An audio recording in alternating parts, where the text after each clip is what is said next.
그런 일들이 또 많이 있다 보니까 우리가 좀 많은 그 분들이 힘겨워하신다 하는 생각을 할 정도로 그렇게 계속해서 실은 쉽지 않은 시간들을 우리가 보내고 있는 것이 사실입니다. 그런데 우리 인생을 살다 보면 어느 때나 실은 고난이라는 것이 없지는 않습니다. 늘 고난이 우리의 삶의 자리에 있는 것이죠.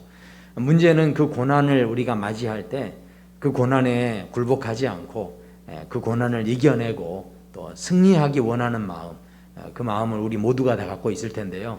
저는 사랑누리교회 우리 모든 성도 여러분의 삶의 자리가 고난에 그렇게 굴복하는 것이 아니라 고난을 이겨내시고 또 끝까지 승리하고 또 하나님 앞에 칭찬받는 자리까지 모두 다 나아가시게 되기를 축원합니다.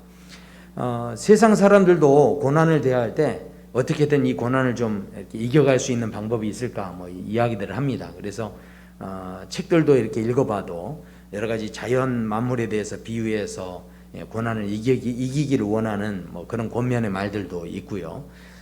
여러 가지 격려의 말들이 실은 있습니다. 뭐 예를 들자면 그 대나무가 자랄 때 대나무가 아주 길게 높게 자랍니다. 그런데도 불구하고 대나무는 부러지지도 않고 휘어지지도 않고 그렇게 아주 높게 자라는데 그럴 수 있는 것이 이 대나무는 마디가 있기 때문에 그런다고 하죠. 그러니까 쭉쭉 자라다가 잠깐 멈춰 섭니다. 그리고 멈춰 서는 동안에 영양분을 축적하고 그 다음에 또 다시 자라나면서 계속해서 이제 이 대나무가 이 마디 때문에 아주 강해지는 그런 모습이 있다는 것이죠. 우리 인생도 중간중간에 우리가 이렇게 멈춰 서야 하는 그런 때들이 있지만 이런 시간을 통해서 우리가 훨씬 인생이 더 건강해지고 강해질 수 있다. 뭐 이렇게도 이야기를 합니다. 그래서 그 하버드대 졸업생들을 대상으로 한 60여 년간 그 추적 조사를 좀 했답니다.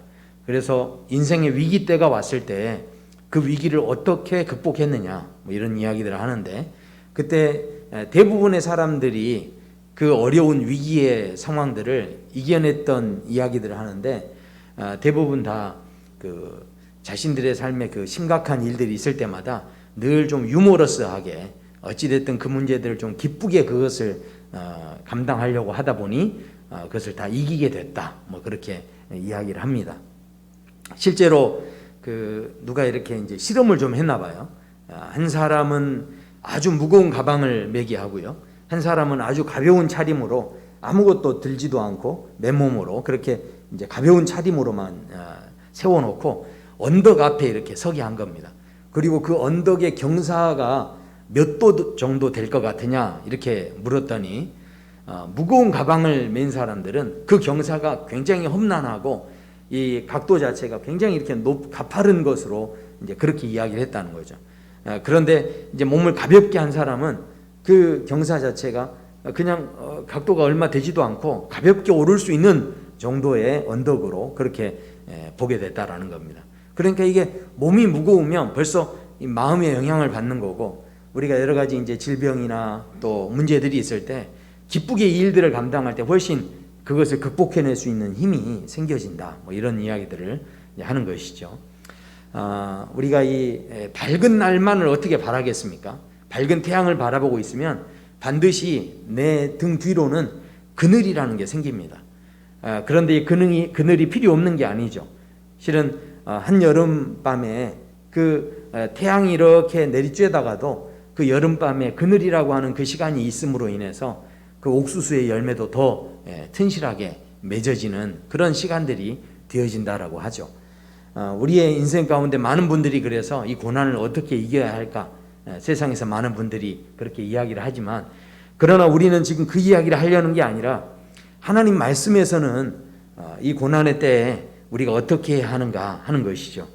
오늘 시편의 기자는 이 다윗은 인생의 그 어려운 가운데서 자신의 그 삶에서 이 시간들을 이겨내고 또 승리하는 그런 참 귀한 믿음의 사람으로 우리에게 알려져 있는 그런 인물인데 오늘 본문의 고백을 통해서 다윗이 이 어려움들을 어떻게 이겨내고 이 고난의 시간들을 어떻게 버텨갔는지를 실은 보게 됩니다.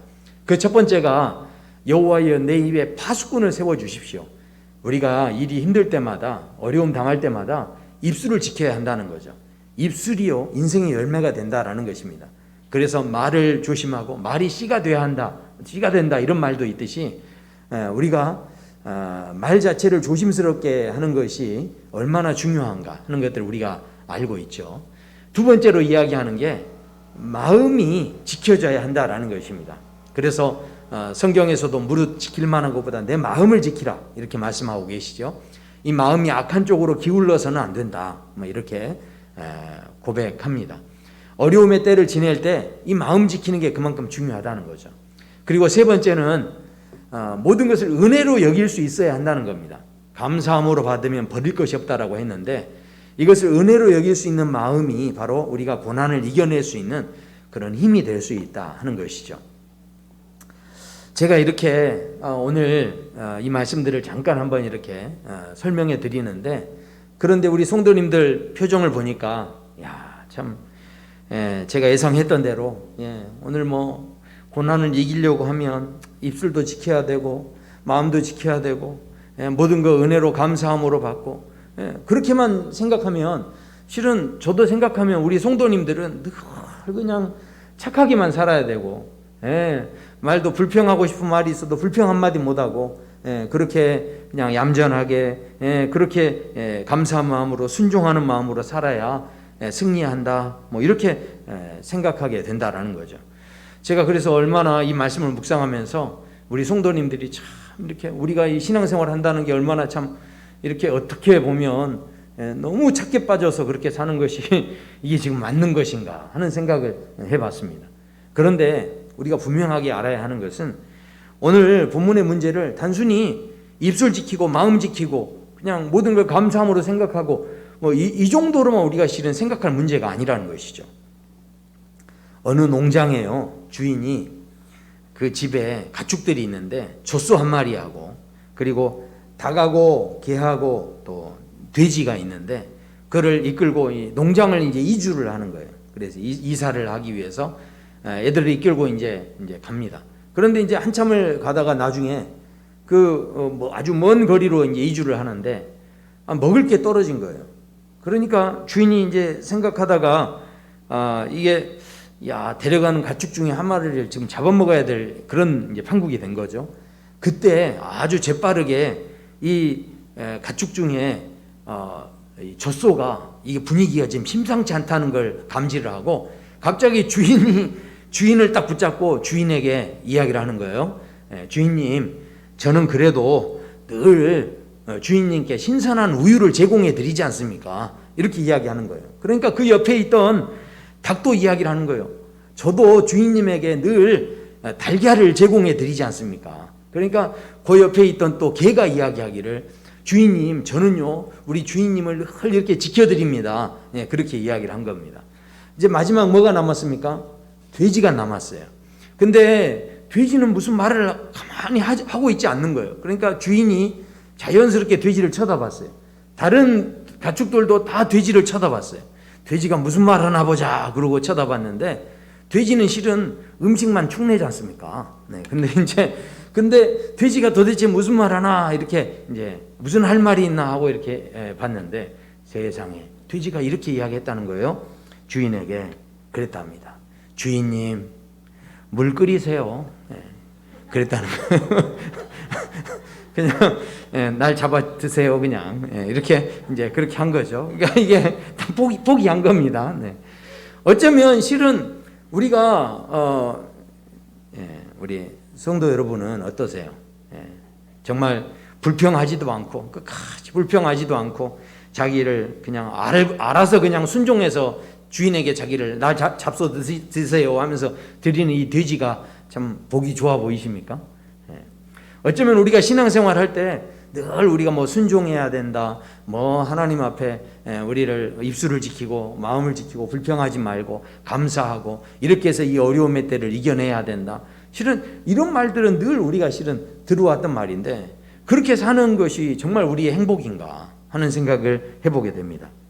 그런데 오늘 본문에서 보면 다윗이요 그렇게 이야기하죠. 3절에서 여호와여 내 입에 파수꾼을 세우시고 내 입술에 문을 지켜주소서 그렇게 이야기하는데 이상합니다. 왜냐하면 다윗이 이 시편에서는 지금 이렇게 이야기하고 있는데 그러나 다른 시편에 보면요 뭐라고 하냐면 이 사람이 그냥 순간순간마다 자기의 삶이 어려울 때마다 하나님을 막 원망하는 그런 말들을 실은 하고 있다는 거예요.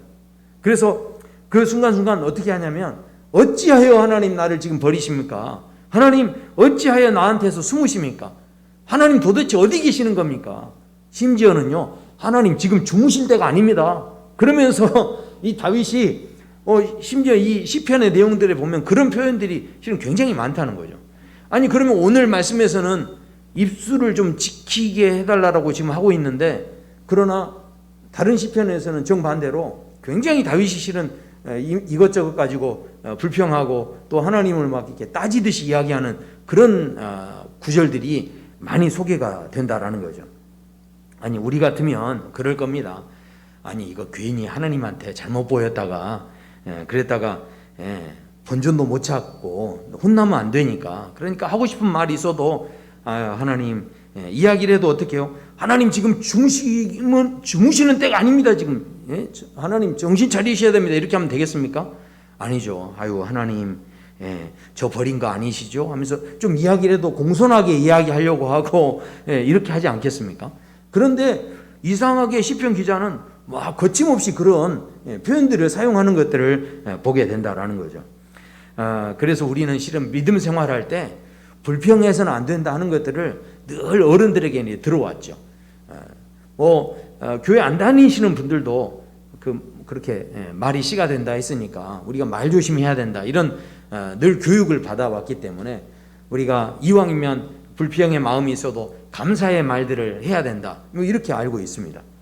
그런데요 왜 그렇게 이야기했느냐, 실제로 민수기에 보면 그런 사건이 나옵니다.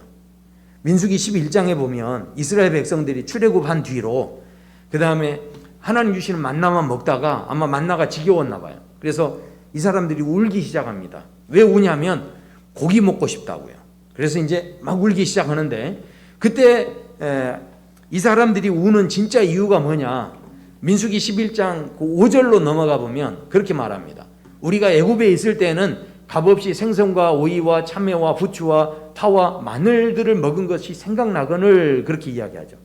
그러니까 아니 하나님께서 지금 우리를 괜히 애굽에서 이끌어내셔가지고 광야에서 이 고생을 시킵니까 하면서 마음속으로 뭘 가지고 있는 겁니까? 불평하는 마음을 가지고 있는 거죠. 자, 그런데 하나님이 그걸 들으시고 마음이 불편하셨지만 우리 하나님은 어떤 하나님이십니까? 긍휼의 하나님이죠. 그래서 그런 소리를 들으셨지만 그럼에도 불구하고 이 사람들에게 메추라기를 보내주셔서 이 고기를 먹게 해주십니다. 그런데요 민수기 11장 이 말미에 가면 무슨 일이 생기냐면 이 사람들이 거침없이 계속해서 불평하는 것들이 그치지 않으니까 하나님께서 이 사람들 중에서 불평하는 사람들을 어떻게 하시냐면 이 고기가 아직 이 사이에 있어서 씹히기 전에 여호와께서 백성에 대해 진노하셔서 그들을 다 죽게 만드셨다는 거죠. 그리고 거기에 무덤을 만드셨다는 겁니다.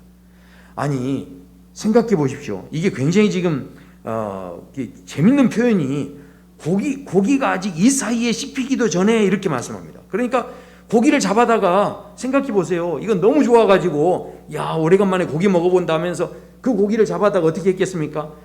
이렇게 굽고 또 저렇게 굽고 그러면 노릇노릇하게 그냥 다 구워가지고 그래서 이거를 딱 이제 한 입 넣어가지고 이렇게 딱 넣어서 그 육즙이 가득 있는 그 고기를 그냥 이렇게 해가지고 딱 씹으려고 하는 그 순간에 하나님이 데려가 버리신 거예요.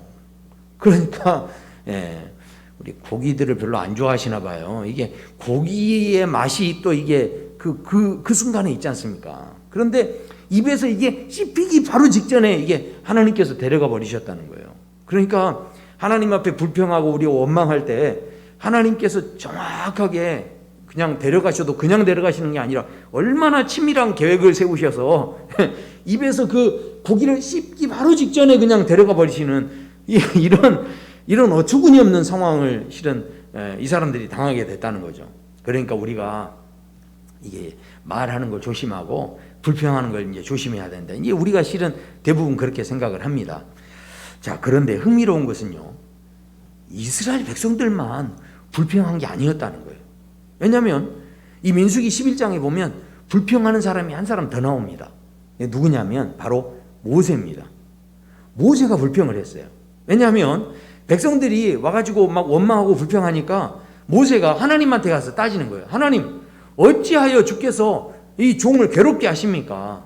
어찌하여 주의 목전에서 나한테 은혜를 주셔가지고, 차라리 은혜를 안 주셨으면 좋은데 은혜를 주셔가지고 내가 지금 이 백성들을 끌고 다니면서 내가 이런 일을 당해야 됩니까? 심지어는요, 그 다음 구절에 보면 이렇게도 표현합니다. 이 모든 백성을 내가 배웠나이까? 내가 임신해서 지금 이 백성들을 내가 지금 낳은 겁니까? 내가 그들을 낳은 게 아니지 않습니까? 그러면서 지금 뭐라고 합니까? 주께서 양육하는 아버지가 젖 먹는 아이를 품듯이 나를 지금 그들의 아버지로 세워가지고 이 지금 약속의 땅으로 들어가게 하시는데, 나보고 지금 이런 꼴을 당하려고 내가 이렇게 차라리 내가 양치고 있을 때 그냥 양치고 있는 거 그냥 놔두시지 뭐하러 나를 부르셔가지고 나를 지금 이렇게 이런 고생을 시키고 이런 꼴을 당하게 하십니까? 지금 이렇게 모세가 불평을 하고 있다는 거죠. 지금 느낌이 별로 안 오시는 것 같으니까 한번 생각해 보세요. 우리 부모들이 자녀들이 불평할 때 제일 이렇게 마음이 좀 어려워지는 때가 언제입니까? 자녀들이 너 좀 이거 좀 잘해라. 그리고 막 자녀들에게 이야기를 했습니다. 그런데 자녀가 그러는 거예요. 그럼 누가 날 낳으라고 그랬어요? 이렇게 말하면 어때요? 부모 마음이 어떠시겠어요? 그때는 없던 뚜껑도 열리는 거예요. 열리는 거. 그거 아닙니까? 아니, 나를 왜 낳으셨냐고. 이런 식으로 말하면 그러면 부모 마음이 너무 아프겠죠. 그러니까 지금 이 내용을 보면 마치 모세가 하나님께 따지는데, 하나님, 도대체 왜 나를 여기 보내가지고 이렇게 힘들게 고생시키십니까? 이렇게 지금 이야기하고 있는 이 내용을 볼 때 하나님께서, 야, 너 그동안 이 모든 건 네가 했냐? 내가 했지? 네가 왜 이렇게 생색을 내고 그러느냐? 아무래도 너는 안 되겠다. 내가 그럼 너 그렇게 싫다고 그러면 아론을 세워서 내가 간다. 하나님이 이렇게 말씀하지 않으시고, 이렇게 말하고 나니까 하나님께서 모세에게 화내지 않으시고 어떻게 하시냐면, 자, 네가 그렇게 힘들었구나. 그러면 저 나이 든 분들 한 70명 세워라. 그래서 이 장로들을 세워가지고 앞으로 그 70명을 함께 모아서 이분들과 함께 네 무거운 짐을 다 함께 나누시면서 그러면 그렇게 가자. 아니, 이렇게 이야기를 하신다는 거예요. 생각해 보십시오. 분명히 똑같이 다 불평했는데, 아니, 누구는 고기가 입 사이에서 이렇게 씹히기 바로 직전에 데려가 버리시고, 또 누구는 불평했는데 하나님이 불평한 대로 그 기도의 응답으로 응답해 주시는 그런 모습을 볼 때, 야, 어떻게 이렇게 똑같은 불평을 했는데 이런 차이를 두실까 실은 궁금해진다라는 거죠. 그런데요, 성경에 보면 그 비슷한 사건들이 실은 있습니다. 왜냐하면 창세기 15장에 보면 아브라함이 그 조카 롯이 잡혀가가지고 그 조카 롯을 구출해 오는데, 그 구출해 온 다음에 창세기 15장으로 딱 넘어가면 하나님께서 이 아브라함이 수고하면서 그렇게 이제 애를 썼으니까 이 아브라함에게 하나님이 딱 찾아가셔서 이런 말씀을 해주세요. 뭐라고 하냐면, 나는 너의 방패가 될 것이고 너는 너의 지극히 큰 상급이 될 것이다. 이제 이렇게 아브라함을 축복을 해주시죠. 아니, 그러니까 이렇게 했을 때 아이고 할렐루야 아멘 하고 이렇게 해야 맞지 않습니까? 그런데 갑자기 느닷없이 이 아브라함이 이런 이야기를 하는 거예요. 뭐라고 하냐면, 하나님, 제가 지금 자식이었거든요. 아니 저한테 지금 누가 있습니까? 누가? 아니, 하나님께서 야, 내가 너에게 방패가 되고 내가 너에게 상급이 되겠다 그러는데, 아니, 하나님, 방패고 상급이고 지금 그게 중요한 게 아니고, 나 지금 자식이 없다니까요. 그리고 아니, 엉뚱하게 그런 이야기를 하면서 뭐라고 합니까? 나에게 종이 하나 있는데, 엘리에셀 그 한 사람 종이 있는데, 결국은 엘리에셀에게 내가 상속해 줄 수밖에 없습니다. 그렇게 이야기를 했다라는 거죠. 그러니까 이게 지금 결코 부드러운 이야기가 아니죠. 뭔가 하나님 앞에 좀 서운해가지고 꿍 하는 마음 가지고 삐져가지고 하는 이야기가 역력하게 보이지 않습니까? 지금 이 상황을 보면 하나님 앞에 그야말로 토라져서 그렇게 말하는 그런 모습들이 실은 보여지고 있는 거죠. 대화의 흐름을 보면 그렇지 않습니까? 내가 너의 상급이 될 것이다, 내가 너의 방패가 될 것이다. 그러면 이 정상적인 흐름으로는 어떻게 합니까? 하나님 너무 감사해요, 할렐루야, 뭐 이렇게 해야 이게 정상이지 않습니까? 근데 지금 저런 이야기를 느닷없이 하고 있다는 건 뭔가 지금 마음에 맺혀 있는 게 있다는 이야기죠. 그러면서 이제 불평을 하는데, 너무 놀라운 것은 이때 하나님께서 이 아브라함을 혼내시는 게 아니라 갑자기 아브라함을 끌고 나가십니다. 밖으로 나가서 저 하늘을 봐라. 그러면서 그 하늘에 별들을 보게 하시면서 너의 자손이 이와 같이 많아질 것이다. 그렇게 별들을 셀 수 있나 보라.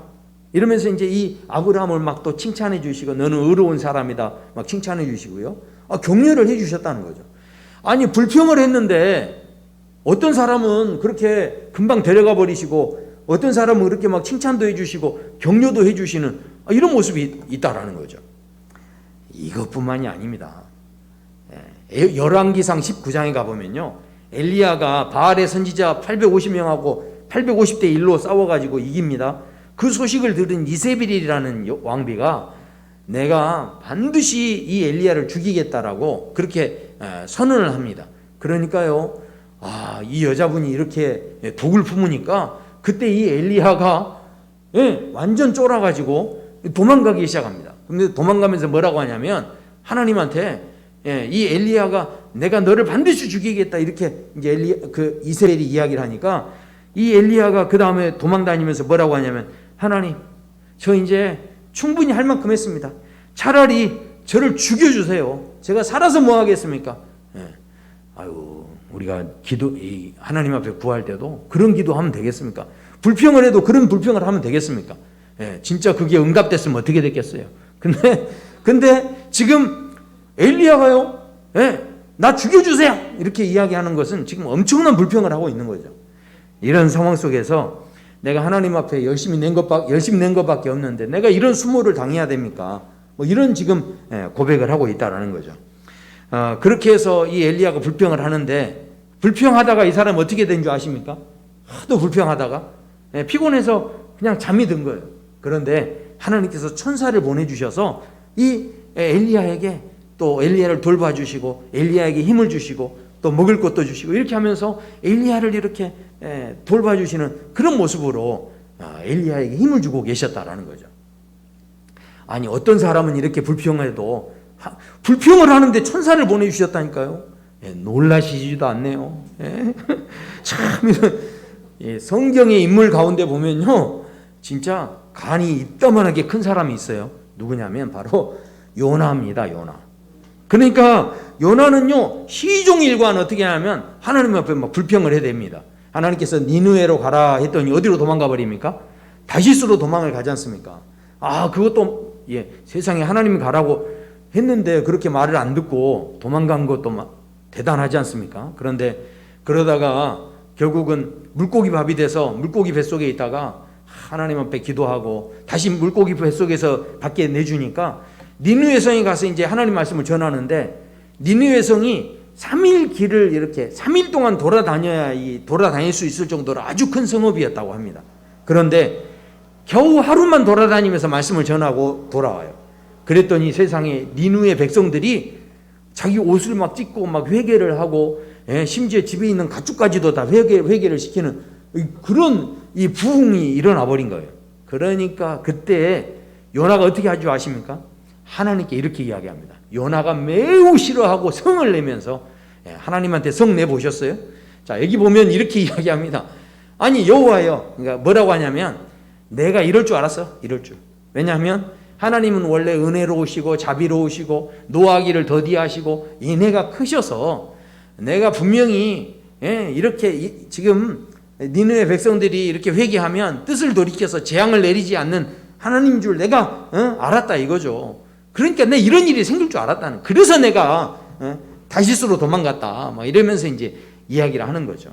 그러니까 이런 상황을 보면서 뭐라고 하냐면, 이 요나가요, 하나님 이러시면 어떡합니까? 얘네들 진짜 나쁜 애들입니다. 그러니까 얘들 반드시 멸망시켜야 되는데 하나님 멸망시키실 때까지 나 그거 지켜볼랍니다. 그러면서 앉아 있는 겁니다. 아주 고집을 부리고 그렇게 앉아 있는 거예요. 그러니까 하나님께서 이 요나 옆에서 이 박넝쿨이 나오게 하시는 거예요. 그러면서 이제 뜨거운 그 볕을 이렇게 막아주는 방염불이 있는데 이게 동풍이 불면서 갑자기 또 말라버리게 되는 거죠. 그러니까 또 막 화를 냅니다. 그러니까 너 왜 이렇게 화를 내냐 그랬더니 요나가 하는 이야기가 내가 죽기까지 화를 내는 것이 옳습니다. 막 그러면서 이제 막 화를 또 내는 거예요. 그러니까 하나님께서 그 정도 했으면 야 너는 보니까 너는 이제 구제불능이다. 하나님 이렇게 말씀하시는 게 아니라 다 설명을 해주시는 거예요. 네가 지금 이 잠깐 동안이지만 박능풀 하나에도 그렇게 좋아했지 않느냐. 그런데 이 니느웨 백성들 이 한 영혼이라도 이뤄지는 것이 내 마음이 어떻겠니? 그러니 한 사람이라도 구원받는 게 내가 기분 좋은 일이다. 그러면서 내 마음 좀 이해해달라. 그러면서 이 요나를 이렇게 이해시켜주고 설득해주고 이렇게 하셨다라는 거죠. 너무 놀랍지 않습니까? 불평했는데 그런데 어떤 사람은 데려가 버리고 어떤 사람은 그렇게 이해시켜주고 설득시켜주는 이런 모습이 있었다라는 거죠. 이게 지난주에 제가 욥기의 말씀을 나눴지 않습니까? 근데 욥기를 보면 욥이 그 많은 고난을 당하고 어려움을 당한 다음에 그때 하나님께서 이 사단이 하나님을 또 만납니다. 그러니까 하나님이 자랑하시는 거예요. 봐라, 욥이 모든 고난을 이겨냈지 않느냐. 그러니까 사단이 말하기를 아유 하나님 저 생명을 안 건드려서 그래요. 그러니까 저 육신이 저 병들면 그래도 저 아마 하나님 믿고 의지하고 따른다라고 하진 않을 거예요. 이렇게 이야기하니까 하나님께서 야 그러면 욥의 생명만은 건드리지 말고 그러면 욥을 이제 사단에게 이제 넘겨주신 거죠. 그랬을 때 자 무슨 일이 생기느냐? 그 욥에게 종기가 나기 시작하고 욥이 온몸을 긁어야 하는 막 그런 괴로운 상황이 오게 됩니다. 그때 아내가 그것을 보면서 하나님을 욕하고 죽으라.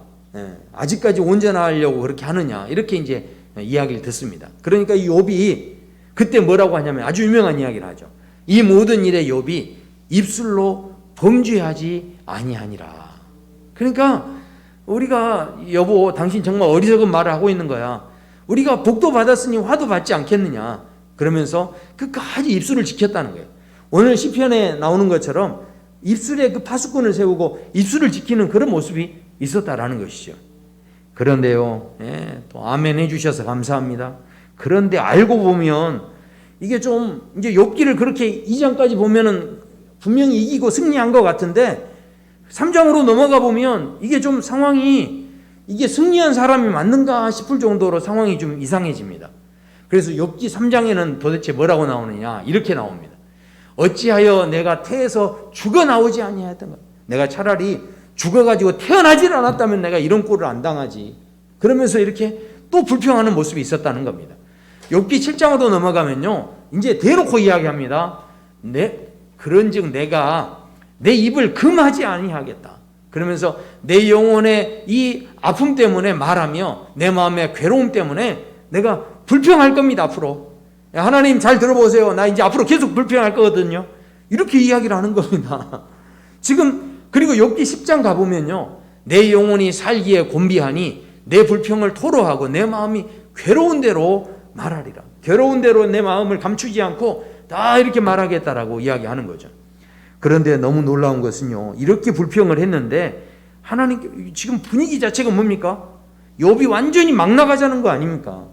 그런데 하나님께서 욥을 책망했던 그 친구들을 오히려 하나님이 책망하시고 욥을 하나님이 회복시켜 주시고 위로해 주시고 욥에게 갑절의 은혜를 허락하셨다는 거예요. 욥에게 복을 주시는데요 갑절이나 이 복을 주시는 그 놀라운 은혜가 있었다라는 것이죠. 아니 분명하게 이 원망하고 불평한 어떤 사람은 막 데려가셨는데 아니 욥은 왜 하나님께서 불평했는데도 불구하고 저렇게 갑절의 은혜를 이렇게 부어주셨는가 우리가 생각하게 된다는 거죠. 자 오늘 우리가 읽었던 말씀 중심으로 해서 성경의 인물들을 보면요 너무 신기한 것은 하나님께서 도대체 어떤 사람은 불평하며 데려가 버리고 어떤 사람은 불평해도 그대로 그냥 오히려 위로해주고 오히려 격려해주고 오히려 그 사람에게 회복시켜주고 막 천사도 보내주고, 어떤 사람은 그렇게 하고 어떤 사람은 그렇게 죽게 만들으셨냐는 거죠. 왜 그러셨을까요? 하나님께서 어떤 사람에게 진노하지 않으시고 그렇게 오히려 위로하셨을까 하는 것이죠. 자, 이것은요, 이 당시의 상황에서 하나님께서 진노하지 않고 달래주셨던 그 사람들의 공통점이 있습니다. 그게 뭐냐면, 하나님 왜 나 이거 안 주세요?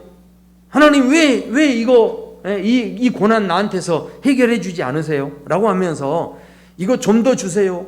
내 거 이거 뺏어가면 안 돼요. 이렇게 하면서 하나님 앞에서 불평하고 원망했던 사람들이 아니라, 여기에서 불평했던 사람들은 하나같이 어떤 사람들이었냐면, 하나님 왜 내 마음을 몰라주세요?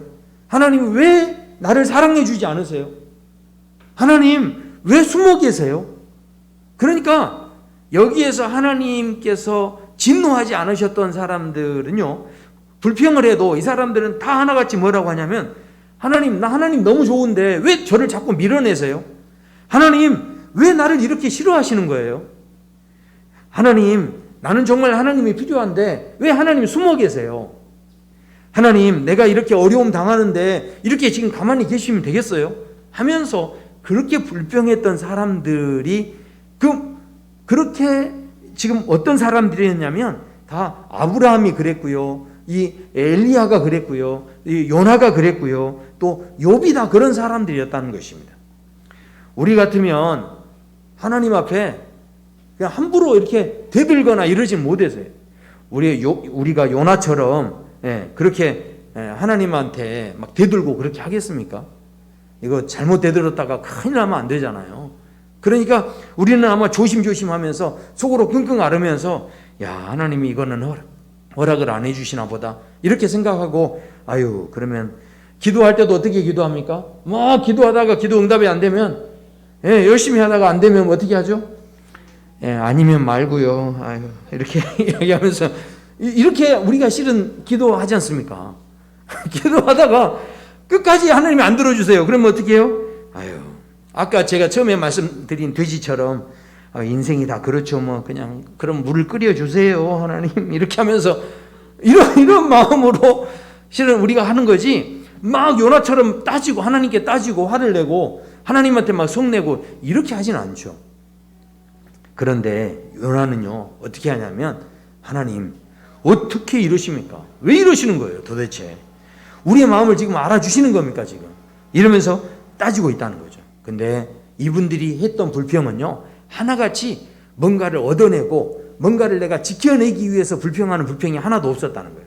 이 사람들이 했던 모든 불평의 중심에는 뭐가 있냐면, 하나님하고의 관계에서 생겨지는 것을 가지고 하나님 앞에 부르짖고 하나님 앞에 따지고 그렇게 했다라는 것이죠. 잘 한번 생각해 보십시오. 만약에 내가 정말 뭔가를 이렇게 이걸 내가 원하는 게 있어서 이걸 내가 가지고 싶은 마음이 있어요. 그리고 내가 가지고 있는 것을 어떻게든 내가 빼앗기지 않고 지켜내려고 하면, 그러면 불평을 하겠습니까? 안 하겠습니까?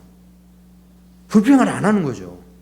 아니, 저희 집도요, 저희 애들이, 자녀들이 이렇게 평상시에 본인 기분 따라 이렇게 또 살다가 제가 뭘 말해도 이렇게 잘 안 듣다가도 본인이 용돈이라도 하나 받으려고 하면요, 와가지고 막 목소리가 이게 톤이 달라지고요, 이렇게 용돈이 필요하다고 이렇게 하면서 이야기하는데 이게 태도가 확 달라져요.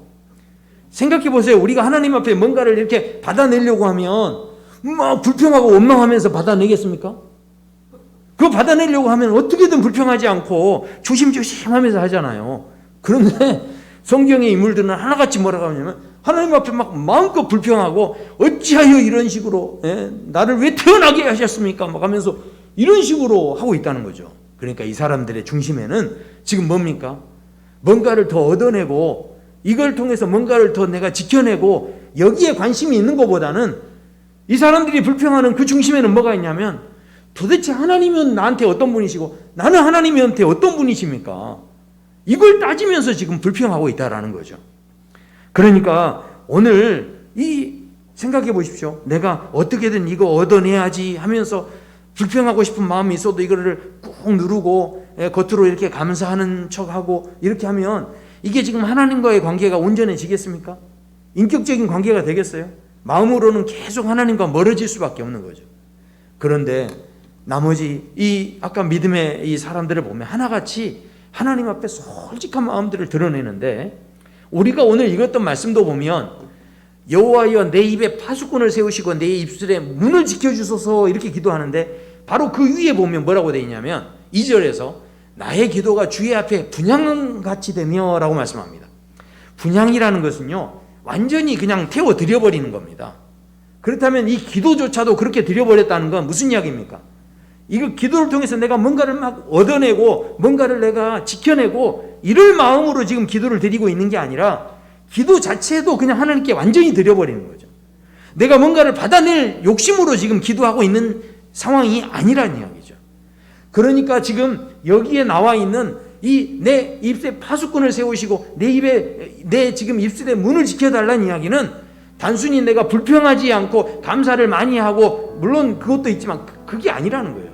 여기에 진짜 이 마음의 진짜 중심에는 뭐가 있냐면, 하나님 지금 뭡니까? 내 입술에 파수꾼을 세운다는 이야기가 뭡니까? 하나님 내가 아무리 힘들어도 내가 끝까지 이 기도의 소리를, 이 기도의 끈을 놓지 않겠습니다. 내 입에 끝까지 주님을 찾겠습니다. 주님이 어디 계시든지 내가 주님을 찾아야 되겠습니다. 주님이 침묵하시면 주님과 내가 만나야 됩니다. 하나님 나에게 하나님 이루시면 안 돼요. 하나님 정말 나는 하나님이 필요해요. 왜 저를 자꾸 밀어내세요? 하나님 저를 꼭 붙잡아 주세요. 이러면서 이 마음, 이 믿음의 고백, 이 믿음의 기도를 내가 더 이상 중단하지 않겠습니다. 어떤 상황에도 이 기도 소리가 내가 놓쳐지지 않게 하겠습니다. 지금 이런 고백이 실은 이 안에 들어있다라는 것이죠. 단순히 지금 이 다윗의 이 시편의 고백이요, 어찌됐든 내가 불평하지 않겠다, 그저 감사만 이야기하겠다, 단순히 이런 차원의 것이 아니라는 것입니다. 다윗은요 마음껏 하나님 앞에 막 불평하고 원망하는 걸 합니다. 심지어는 이 시편 22편에 보면 내 하나님이여 내 하나님이여 어찌 나를 버리셨나이까, 이렇게까지 하는데, 실은 이 구절은 누가 인용해서 사용하십니까? 예수님께서 십자가에 달리셨을 때 엘리 엘리 라마 사막다니, 나의 하나님 어찌하여 나를 버리셨나이까, 이것을 그대로 예수님께서도 인용을 하십니다. 이게 결국 무슨 이야기입니까? 결국 이것을 통해서 뭔가를 내가 얻어내고자 하는 그런 믿음이 아니라, 정말 하나님이 나를 사랑하시고 내가 정말 하나님과 더 가까워지기를 원합니다. 내가 하나님의 마음을 알기 원합니다. 예수님께서도 어찌하여 나를 버리십니까 이렇게 고백하실 때 단순히 하나님을 원망했다기보다는 그것을 통해서 내가 하나님의 그 심정을, 이 십자가의 자식을, 이 독생자를 내어주시기까지 지금 이 사람들에게 다가가시는 그 하나님의 심정을 저도 알기를 원합니다. 이런 이 탄식과 고백이 실은 이 안에 담겨져 있다라는 것이죠. 뭔가를 지금 감추고 꾹 누르면서 겉으로만 뭔가 잘하는 것처럼, 그렇게 그저 감사로 포장을 해야 되는 것처럼 고백하는 게 아닙니다. 그 마음을 다 솔직히 드러내놓고, 지금 뭘 얻든지 못 얻든지는 중요하지 않습니다. 고난이 있든지 사라지든지 이것은 중요하지 않습니다. 이 가운데서 내가 더 이것을 통해서 하나님을 알기 원하고 하나님을 느끼기 원하고, 하나님 더 이상 저를 밀어내지 마세요, 나와 함께 해주세요, 이 마음이 지금 이 안에 담겨져 있다는 것이죠. 그래서 이 시편 22편 다음에 보면 놀라운 고백이 이어집니다. 바로 23편에서 그래서 여호와는 나의 목자시니, 내가 그래서 사망의 음침한 골짜기로 다닐지라도 해를 두려워하지 않을 것은 주께서 나와 함께 하십니다. 배고파도 힘들어도 그래도 괜찮아요. 누가 함께 하니까요? 하나님이 함께 하니까요. 하나님 저를 더 이상 밀어내지 마세요. 하나님 내가 이렇게 힘든 거 아시잖아요. 하나님이 알아주시면 돼요. 지금 이런 고백이, 우리가 기도할 때 실은 많은 사람들이 실은 기도한다고 하지만 열심히 기도하고 응답이 없으면 하나님 그러면 그냥 물 끓여서 잡아 드세요 그냥. 하나님 저 응답 안 해주시는가 보네요 그냥. 그러면 열심히 기도하다가 응답이 전혀 없으면 아닌가비요. 아니면 말고 이렇게 그냥 이러고 마는 거예요, 실은. 근데 그게 아니라는 거예요. 정말 믿음의 사람들은요, 끝까지 매달리는 거예요. 하나님, 단순히 지금 이거 들어주느냐, 뭘 더 얻느냐, 내가 지켜내느냐, 이게 문제가 아니라, 하나님, 그래도 저 놓으시면 안 돼요. 그래도 숨어 계시면 안 돼요. 하나님, 그래도 저하고 함께 해주셔야 돼요. 이런 식으로 그 마음의 중심을 하나님 앞에 다 토해내고, 그 솔직한 마음을 하나님 앞에 다 드리고, 그렇게 나아갔던 그 사람들에게 바로 하나님께서는 진정으로 그들에게 목자가 되어주시고, 그들에게 지팡이가 되어주시고, 그들에게 은혜의 놀라운 주님의 그 은혜의 응답으로 그들을 함께 하셔서 그들을 위로해 주시고 천사들을 보내주시고 격려해 주셔서 그들을 일으켜 세워주시는 그 놀라운 은혜가 있었다라는 것입니다. 우리가 이 고난의 시대를 지낼 때 얼마나 잘 인내해서 이기고 그 대나무 그런 것처럼 우리가 조금 버티고 그래서 더 건강해지고 더 밝은 마음을 가지고 지금 그런 이야기가 아니에요. 실은 다윗이 이 고난의 때를 이겼던 것은 단순히 우리를 더 훈련시키고 이런 차원이 아니라 바로 다윗의 기도의 중심에는 어떤 상황에도 내가 하나님을 놓칠 수 없습니다. 그 하나님에 대한 그 간절한 마음이 바로 이 시편의 고백 속에 담겨져 있다라는 것이죠. 사랑하는 성도 여러분, 여러 가지 어려운 일이 있을수록 우리가 기도를 멈추지 않게 되길 소원합니다. 주님을 향한 그 부르짖는 그 중심을 끝까지 놓지 않고 우리가 붙잡고 나아갈 수 있게 되길 소원합니다. 우리 함께 찬양하시겠습니다.